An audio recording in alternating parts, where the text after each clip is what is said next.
Hariam to all students. Today I am going to teach you resources and development. Firstly, we all know about the objective of this chapter, that is resources and development. The objective of this chapter is to understand the value of resources and the need for their judicious utilization and conservation. Now, let us learn the chapter resources and development. We all know about the meaning of resources. Generally, we studied in class 8th, and the general definition of resources are everything available in our environment which can be used to satisfy our needs. This is general definition. But in class 10th, if we look into it, that means deeper. The resource has to undergo from certain conditions. And what are those conditions? These conditions are technologically accessible, economically feasible, and culturally acceptable. And the meaning of technologically accessible, that is, technology must be needed to use the resources and it must be available. Second is economically feasible. That is, we must have enough money to extract it. That means extract the resources and use it. And last one is culturally acceptable. That means activity must be accepted by the people. It must not disturb their sentiments, culture, surroundings, etc. After that, if we look on this diagram shows interdependent relationship between nature, technology and institutions. This diagram carry either 1 marks or 3 marks in board exam.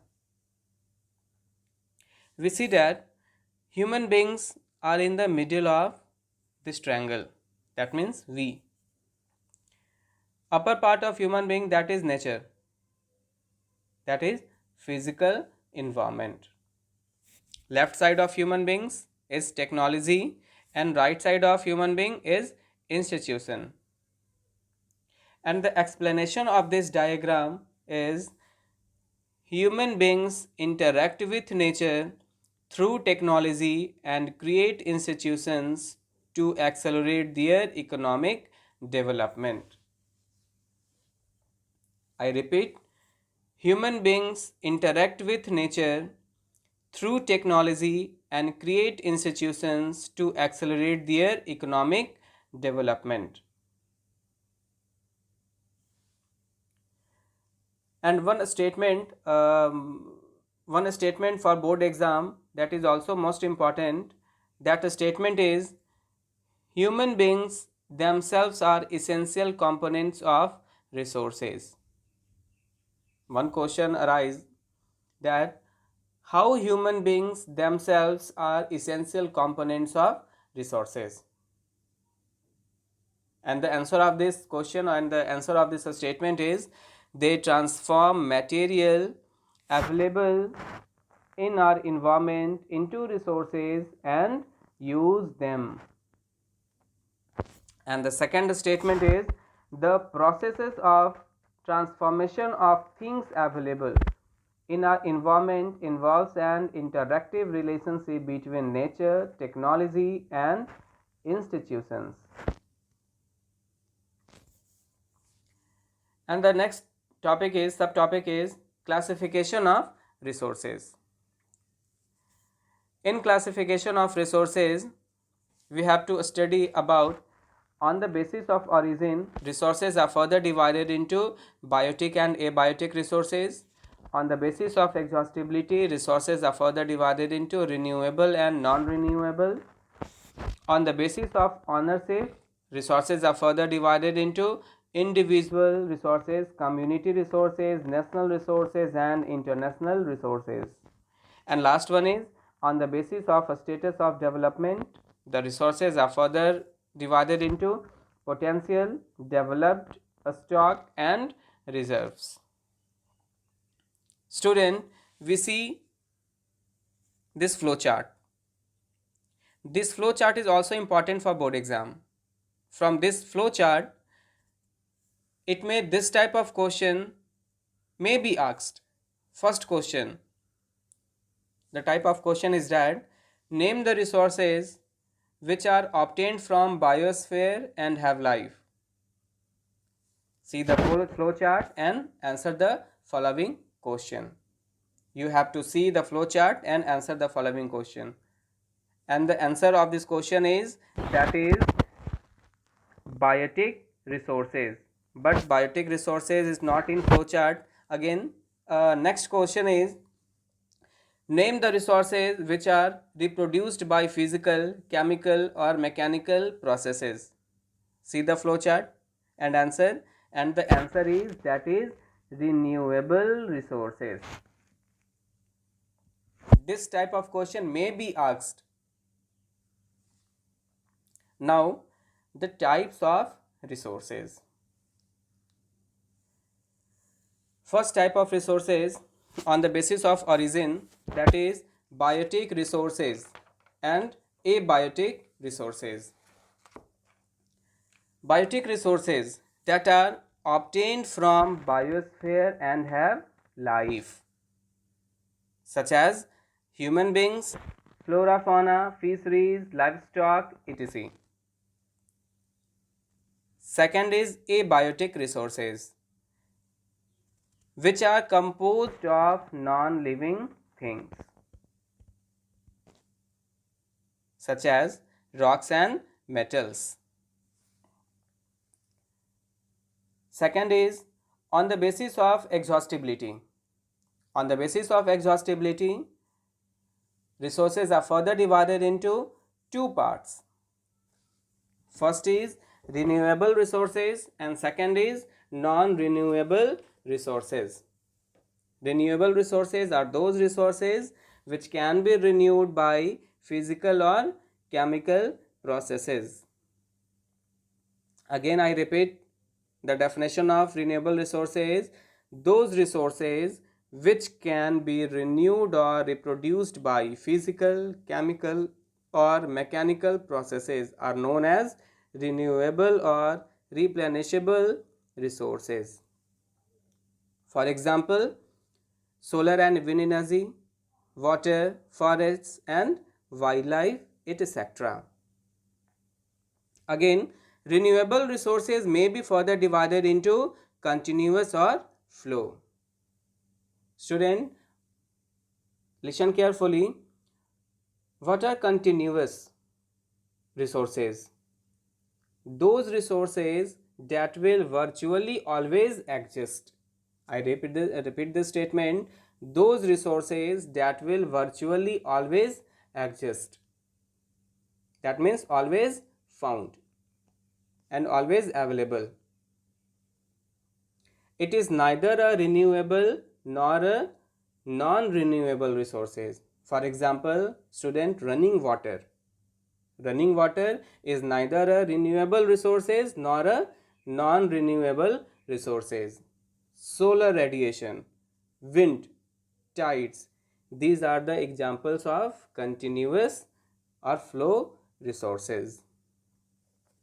Next is non-renewable resources, and the definition of non-renewable resources, and we all studied previously, those resources which cannot be renewed,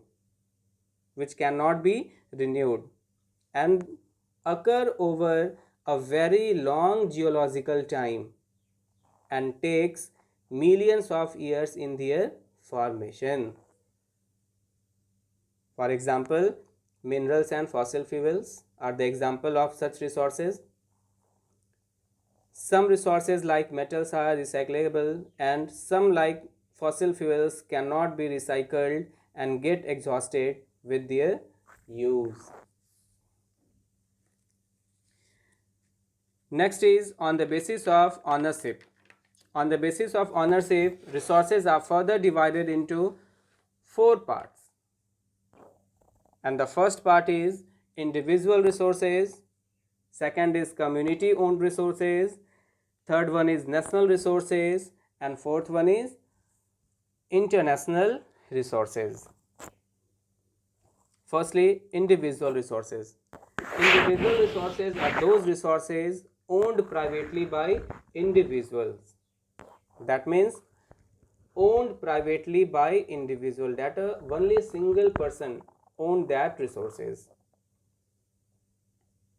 For example, plantation, pasture lands, ponds, water in wells, etc. are some of the examples of resources ownership by individuals. And another example from villages. In villages, there are people with land ownership, but there are many who are landless. Urban people own plots, houses, and other property. Second one is community owned resources.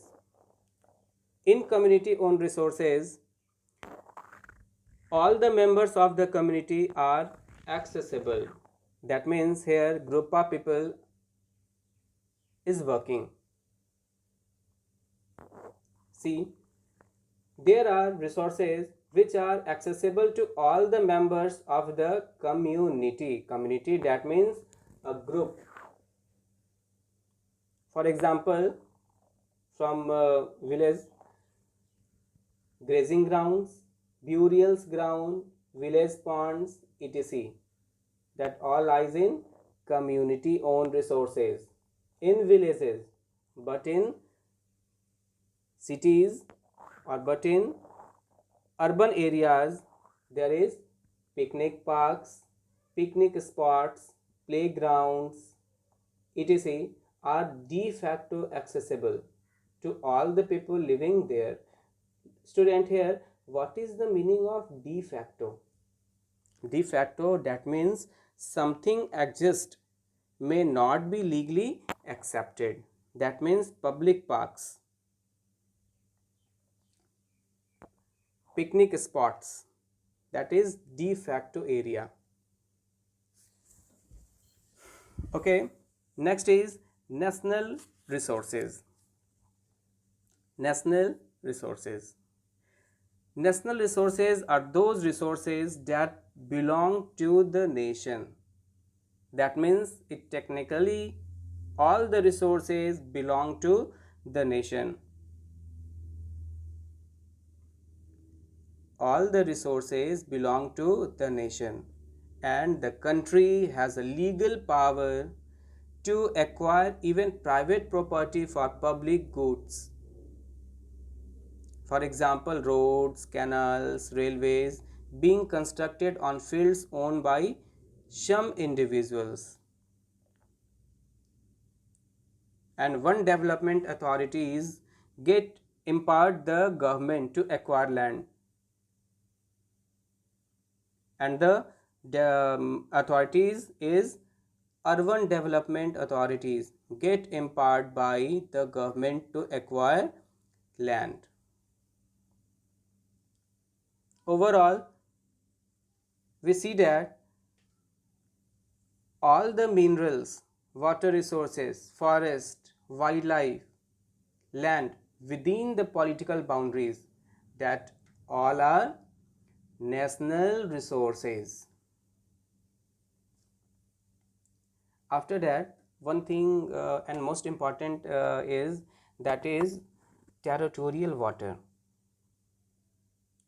Territorial water, and the definition of territorial water, that is the oceanic area up to 12 nautical miles from the coast, termed as territorial water.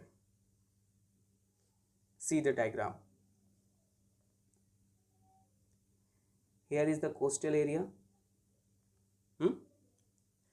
Definition is oceanic area up to 12 nautical miles. Firstly, what are nautical miles? Nautical miles, that is a unit for measuring distance at sea.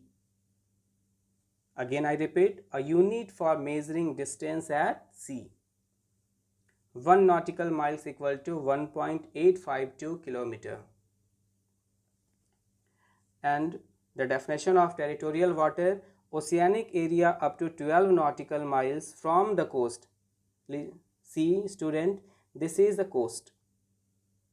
From the coast, that is 22.2 kilometer, that is territorial water, and resources therein belong to the nation. From this area, all the resources are of our nation. Anyway, next is international resources. International resources, that means all the resources regulated by some international institutions. Resources which are regulated by some international institutions, and the institutions may be World Bank, may be SAARC, SAARC, may be WHO, may be WTO, that is World Trade Organization, etc. The oceanic resources beyond 200 nautical miles of the exclusive economic zone belong to open ocean, and no individual country can utilize these without the concurrence of international institutions. Firstly, student, what is EEZ, exclusive economic zone? It is an area of coastal water and seabed within a certain distance of a country's coastline to which the country claims exclusive right for fishing, drilling, and other economic activities. This is EEZ. And only India, next you see, do you know, only India has got the right to mine manganese nodules from the bed of Indian Ocean from that area which lies beyond the exclusive economic zone. This is also most important for board exam and carry 1 marks. Next is, on the basis of a status of development, the resources are further divided into 4 parts. First is potential resources, second is developed resources, fourth is stock, and third one is stock, and fourth one is reserve. Firstly, potential resources.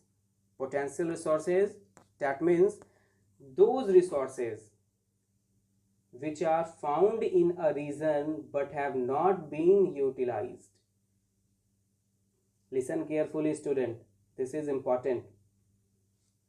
Those resources which are found in a region but have not been utilized. We all learnt in class 9th that India is a tropical country.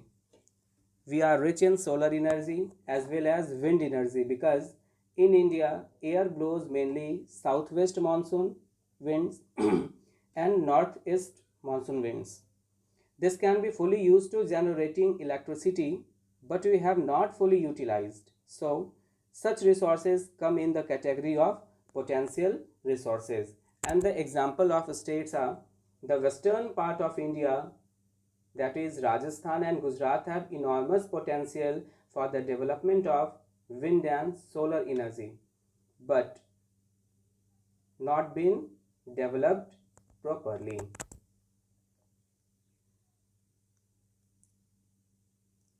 One notable point, student, listen. Mainly to develop any resources, we require 2 things. Firstly, technology, and second is money. If any one factor is missing, then the resource will not be fully developed.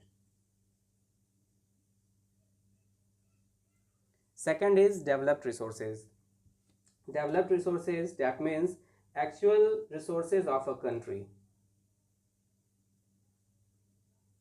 We already learned in class 8th, that is developed resources or actual resources. Developed resources means actual resource of a country, which are surveyed and their quality and quantity have been determined for utilization, and it depends on technology and level of their feasibility. Feasibility, that means a situation. Next is stock. Materials in which have the potential to satisfy human needs, but human beings do not have the appropriate technology to access these. Again, I repeat, materials in the environment which have the potential to satisfy human needs, but human beings do not have the appropriate technology to access these resources are known as stock. For example, water is a compound of two gases, that is hydrogen and oxygen. And we all know hydrogen can be used as a rich source of energy, but we do not have advanced technology to use it. Next and last is reserve. Reserve, that is a subset of the stock. Student, here the meaning of subset, that is a part of larger group. Which group? That is a part of larger group of stock. Reserves are the subset of the stock which can be put into use with the help of existing technology, but their use has not been started. It may be used for future requirements. It may be used for meeting future requirements. For example, river water can be used for generating hydroelectric power, but presently it is being utilized only to limited extent. So the water in the dams, forests, etc. is a reserve which can be used in the future.